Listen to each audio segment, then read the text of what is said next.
Interactivo. Todo diálogo es un intercambio interactivo y en este espacio podemos tener un diálogo entre áreas y conocer aspectos de cultura institucional que nos interesan a todos. Hola, ¿qué tal? Como siempre, es un gusto saber que te interesas por conocer la información que te presentamos en Interactivo Podcast. Y esta semana, con la finalidad de fortalecer la atención, el seguimiento, la denuncia y la sanción de responsabilidades administrativas en materia de delitos electorales, pero sobre todo con la intención de prevenir que estos puedan ser cometidos por cualquiera de los que tenemos una actividad remunerada en el servicio público, platicaremos con la licenciada Patricia Gaitán Tapia, capacitadora de la Fiscalía Especial para la Atención de Delitos Electorales, FEPADE, así como con el maestro Enrique San Román de la Torre, director de blindaje electoral también de la FEPADE. Patricia, bienvenida a Interactivo Podcast. A sus órdenes y en la mejor disposición como siempre en la Fiscalía. Enrique San Román, igualmente bienvenido a este espacio de comunicación del personal de FIRA. Hola, ¿qué tal? Muy buen día a todos, muchas gracias por la oportunidad, es un honor estar con ustedes. Bueno, pues derivado de las disposiciones y medidas aplicables en materia de delitos electorales relacionados con el servicio público para los comicios 2018, han surgido entre el personal de FIRA una serie de dudas sobre la interpretación de lo que es correcto y no es correcto hacer y qué puede ser o qué puede constituirse como un hecho delictivo que investigue y sancione la FEPADE. Así que para establecer un punto de partida, Patricia, platícanos primero qué es la FEPADE y de qué se encarga. Bien, con todo gusto. Comenzaremos con un poquito de historia, no se asusten, va a ser corto. El Consejo General del Instituto Federal Electoral publicó el 23 de marzo de 1994 un acuerdo encomendando a su consejero presidente para que promoviera ante la PGR la posibilidad de nombrar un fiscal especial para la atención de delitos electorales. El Poder Ejecutivo retomó esta propuesta para crear la Fiscalía Especial para que conociera de denuncias referidas a delitos electorales. Es así que el 19 de julio de este mismo año, 1994, se emite un decreto publicándose en el Diario Oficial de la Federación. Al frente de esta Fiscalía Especializada para la Atención de Delitos Electorales, que conocemos mejor como FEPADE, se nombró con nivel de su procurador a un fiscal especializado. La FEPADE goza de autonomía técnica y de gestión. Tiene por objetivo procurar justicia en materia penal electoral con apego al marco legal, leyes vigentes. La FEPADE es una institución de procuración de justicia que actúa para el fortalecimiento de la democracia en beneficio de la sociedad. Además, brinda procuración de justicia penal en materia electoral y garantiza calidad, eficiencia, legalidad y, por supuesto, imparcialidad. Muchas gracias. Maestro, como en muchas otras instituciones, me imagino, suele haber una preocupación constante de quienes están al frente de la promoción, de la difusión y de la operación de los programas públicos y surgen muchas inquietudes sobre lo que está permitido y lo que no está permitido hacer. De manera que la idea es que nos apoye a despejar algunas dudas que tiene el personal de la institución y una de las principales cuestiones es saber si durante el proceso y la jornada electoral se pueden hacer visitas, se pueden dar pláticas, se puede asistir a eventos de las empresas y organizaciones de productores con las que trabaja FIRA. Muy bien, mira, esta pregunta es muy interesante y empecemos por contextualizar cuál es el sentido de las prohibiciones en materia electoral. Digamos primero que nuestra ley marco, que es la Ley General de Instituciones y Procedimientos Electorales, no señala ninguna prohibición para suspender las actividades institucionales durante alguna etapa del proceso electoral.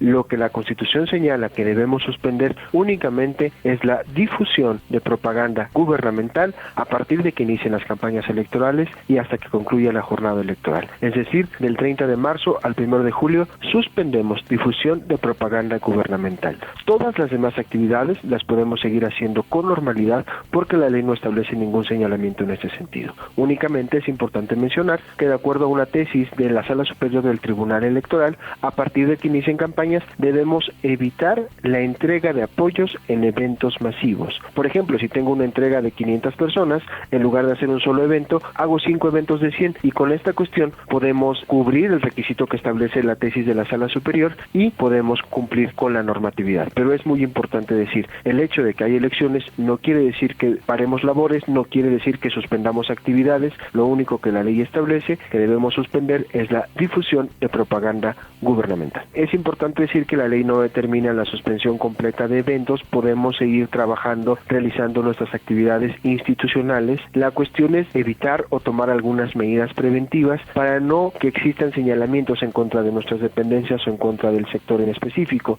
Es decir, que al momento de iniciar algún evento, pues digamos muy claramente que esto pertenece al gobierno federal, a tal dependencia y no apoya a ningún partido político candidato, establecer algunos protocolos de si en algún momento llega un partido político o llega un candidato a intentar hacer proselitismo dentro del evento, pues bueno, nosotros tenemos que tomar el control de la situación, ponernos al frente y decir, este evento pertenece a FIRA, no apoya a ningún partido político ni a candidato alguno, por lo tanto, una de dos, o se van ellos o nos vamos nosotros. En caso de que ellos no se vayan, tenemos pues todos los elementos justificativos pues para posponer el evento en este sentido. Cabe señalar que también es recomendable que si llega a suceder esta situación, pues bueno, levantemos un acta en donde 2 testigos nos firmen, si podemos tomar algunas fotografías señalando qué es lo que sucedió y cuáles fueron las medidas tomadas en este caso. En el momento en que tú te des cuenta que hay un candidato, que hay un partido político involucrado, tú puedes declinar la participación en ese momento, porque pues efectivamente dentro de las labores de la institución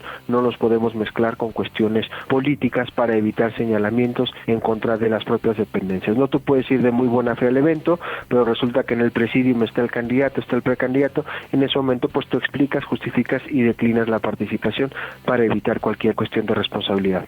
Entonces, un servidor público fuera de las labores de trabajo y del horario laboral, ¿pudiera participar en alguna de estas acciones? Como servidores públicos tenemos obligaciones, tenemos derechos y nuestros derechos político-electorales se siguen manteniendo, se siguen protegiendo. No dejamos de ser ciudadanos. Si decide el servidor público que quiere participar de algún evento proselitista, está en su derecho, pero debe tener cuidado como servidor público de no incurrir en un delito electoral, y como ciudadano fuera de su horario laboral sí puede participar, siempre y cuando nunca se ostente como servidor público, por decirte de alguna manera, cuando trae el uniforme puesto y el gafete, jamás tiene que hacer alusión alguna a la contienda electoral. Y si fuera de sus horarios laborales decide participar, tiene que ser de manera civil. Él, ella, deben tener bien claro cuál es su horario laboral para no incurrir en un posible delito electoral. Durante los eventos que celebramos con productores, es muy común que les solicitemos su CUR, la cual usualmente ya viene en sus credenciales del INE. ¿Podemos solicitar al productor este tipo de información? Por supuesto, estos son trámites normales que tiene el gobierno, parte de las reglas de operación o parte de la tramitología normal de un programa, y es importante únicamente pues dejar claro a las personas a las que le solicitamos dichos datos que son utilizados para justificar en dónde se ejerce el gasto del gobierno federal, que en ningún momento tiene ningún sentido político electoral. Existe la idea generalizada de que con la copia de credencial del elector o solicitar la copia es un delito electoral. Esto es incorrecto. El solicitar la copia de la credencial para votar no constituye como tal un delito electoral, y cuando se hace con un fundamento, con una reglamentación, no existe ningún problema con ello. La única recomendación es aclararlo. Pudiera ser un delito en el caso de que a través de esa copia se coaccione el voto del ciudadano, es decir, que se le diga, ya tengo tu copia de credencial, ya voy a saber por quién votaste, ya tengo tu copia de credencial, ya voy a votar por ti. En ese caso sí constituye un delito electoral, no tanto por la copia, sino por la coacción del voto que se está haciendo al ciudadano. ¿Se pueden portar camisas o material promocional utilizando el logo de FIRA durante las reuniones de trabajo con empresas y organizaciones de productores? Bien, obviamente están cumpliendo con sus trabajos, no están haciendo promoción político-electoral, no tienen ningún problema. Además, ustedes llevan una bitácora de actividades, saben el calendario de trabajos que tienen, quiénes están asistiendo a qué evento. Si llegase a presentarse alguna denuncia en contra de algún servidor público de FIRA diciendo que está tergiversando el trabajo de la institución, que estaba haciendo proselitismo, ustedes tendrán una bitácora en la cual puedan dar fe de qué es lo que se estaba haciendo, quiénes estaban participando y realmente cuál era la información que se estaba brindando a los productores. Esto es una sugerencia, no es en manera alguna obligatorio, pudiendo tener las fotografías y quizá algún video del trabajo que están realizando. Si llegase a presentarse alguna denuncia en contra del servidor público, tienen todos los elementos para dar contestación a algún tipo de citatorio, llamamiento, extrañamiento. Otra cuestión es el caso de las redes sociales, en especial las redes sociales personales. Como funcionarios públicos, ¿se pudiera apoyar algún partido político o compartir contenido de carácter político? son medios de comunicación. Es importante tenerlo en cuenta, esta pregunta es muy interesante. Los medios de comunicación social los dividimos en dos, digamos. Los medios de comunicación institucionales, que deben cumplir con la normatividad que te estoy mencionando. Suspendemos difusión de propaganda a partir del inicio de campaña y hasta que concluya la jornada, 30 de marzo al 1 de julio. Y los medios, digamos, personales, las redes sociales personales, también distinguimos dos cuestiones. Si yo utilizo la computadora institucional, el internet institucional, aunque sea mi cuenta personal, y dentro de ella, en horario laboral, estoy haciendo proselitismo, apoyando a un partido político, a algún candidato, puede constituir un delito electoral porque estoy desviando recursos públicos al final de cuentas. Pero si yo utilizo a través de mi teléfono, empiezo a enviar mensajes a favor o en contra de un partido político durante mi horario laboral, quizá no estoy desviando recursos y no constituye un delito electoral, pero sí puede constituir una infracción administrativa, que la Secretaría de Función Pública me puede llamar a cuentas y decir, bueno, se te está pagando para que prestes un servicio público y resulta que durante todo el día estuviste posteando a favor de un candidato o partido político, por lo tanto, se te puede sancionar de manera administrativa. Por último, ¿cuáles son las sanciones que se imponen a un servidor público por la comisión de un delito electoral federal? Aquí distinguimos la materia penal. Los delitos electorales son básicamente 6. ¿Cuáles son las sanciones? Prisión de 2 años, destitución, inhabilitación de 2 años y multa de 200 días. Vale la pena que lo tengamos en cuenta. ¿Cuáles son las conductas que constituyen delitos electorales? Se encuentran en el artículo 11 de la Ley General en materia de delitos electorales y son básicamente las siguientes. Primera, coaccionar o amenazar a los subordinados para 2 cosas: para que vayan a un mitin político o para que voten por un partido político. Segunda, condicionar la prestación de cualquier servicio público con fines electorales. Y aquí es muy importante precisar, el legislador estableció que si el programa que se condiciona tiene naturaleza social, la pena aumenta hasta 1/3. Es decir, hoy en día condicionar un programa social no solo es un delito agravado que alcanza hasta 12 años de prisión. Tercer delito electoral, es el que más se comete a nivel nacional por parte de los servidores públicos y consiste en utilizar recursos públicos con fines electorales. Aquí es importante señalar, no establece un monto, no establece un tipo, cualquier servicio público que se utilice con fines electorales constituye un delito electoral, desde una copia hasta un vehículo, hasta una computadora. Entonces, muy importante que lo tengamos en cuenta. Y la recomendación aquí para todas las dependencias es que sobre todo en este tiempo tengamos un estricto control sobre los recursos institucionales. Muy importante que tengamos muy claro quién tiene los recursos institucionales y qué está haciendo con ellos. Que tengamos responsivas y se sugiere incluso que al final de las responsivas se señale un párrafo en donde en materia de blindaje se establezca, recuerda que de conformidad con el artículo 11 de la Ley General en materia de delitos electorales, utilizar recursos públicos con fines políticos es un delito electoral. Cuarto delito, apoyar a un partido político dentro del horario laboral. El horario laboral es para prestar servicio público, no podemos utilizarlo para acudir a eventos proselitistas. Quinto delito, solicitar aportaciones a los subordinados, sea en dinero o sea en especie, para apoyar a un partido político o candidato. Y finalmente, sexto delito, no entregue la información requerida por la autoridad electoral. Aquí es importante destacar que para las autoridades electorales como el INE o como el Tribunal Electoral, todos los días y horas son hábiles. Entonces, el jurídico tendrá que estar muy pendiente si le llega alguna notificación de estas autoridades electorales, verificar el término que nos dan de respuesta. Estos son los 6 delitos electorales que establece la ley y te reitero, la sanción es bastante severa. Es muy importante que concienticemos a todas y todos los servidores públicos sobre la importancia de no cometer este tipo de conductas.